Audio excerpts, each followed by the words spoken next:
new for you guys. I always get tons of questions about how to do certain postures, and one of the most frequently asked postures I always get asked about is headstand. So today I'm going to give you guys a couple of tips on how I learned how to get into and out of headstand, and then I'll also demonstrate for you guys as well so that you guys can try at home. So the number one tip that I always have for new headstand practitioners is going to be prepare and warm up the body.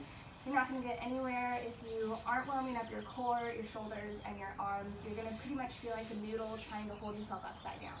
So make sure you're practicing your Sun A's, your Sun B's, your Chaturangas, warming up your shoulders, and just kind of overall getting yourself stretched and ready for a headstand. It is a little bit more of an intermediate advanced posture, so really just making sure that you're prepping your body, setting yourself up for success.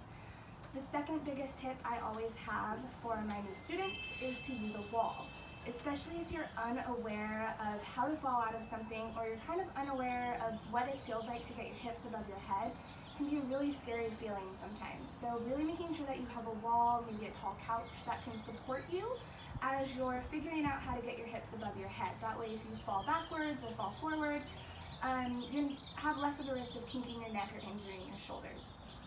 The third tip I have for new headstand practitioners is to practice a press. And this one scares a lot of people, but don't worry. So no matter what, if you plan on pressing into a headstand or not, practicing a press is really going to help you learn how to engage those abdominal muscles to keep yourself upside down. So when you're practicing your headstand, instead of throwing your legs up into the air, really practice on walking your toes or your feet as close to your body as you can, really hiking your hips up above your head, and then figuring out if maybe you want to lift the leg, or sometimes your toes even just float up off the ground depending on your core strength. So those are my tips that kind of helped me learn my headstand practice, and we'll kind of get into demonstrating now.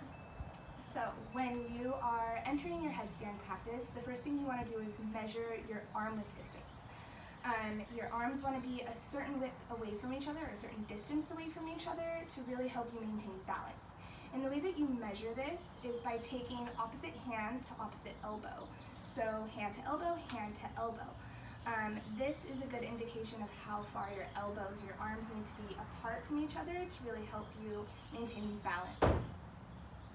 Next thing is release that grip, grab an interlace to interlaced grip, webbing to webbing, and then take that grip and place the pinky side finger of your arm and your forearm down into the earth.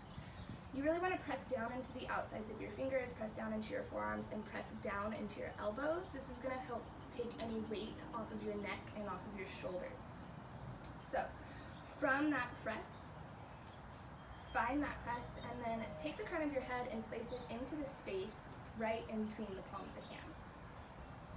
Tuck your toes, lift your hips, practice your press, so walk your toes as close to your body as you can. Maybe your toes begin to lift, maybe not. From here you can practice tucking one leg in, maybe practicing the other leg, and then maybe pulling both in, hiking the hips above the head, balancing, pressing into the forearms, little weight on the head and the neck, and maybe if you feel good, you'll extend your toes. Descending with control.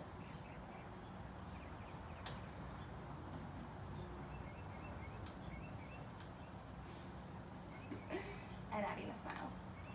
So that's it. Those are my tips on getting into and out of headstand safely. If you guys have any questions, any postures you'd like to see in the future, leave some comments below. And I hope you guys have a good one.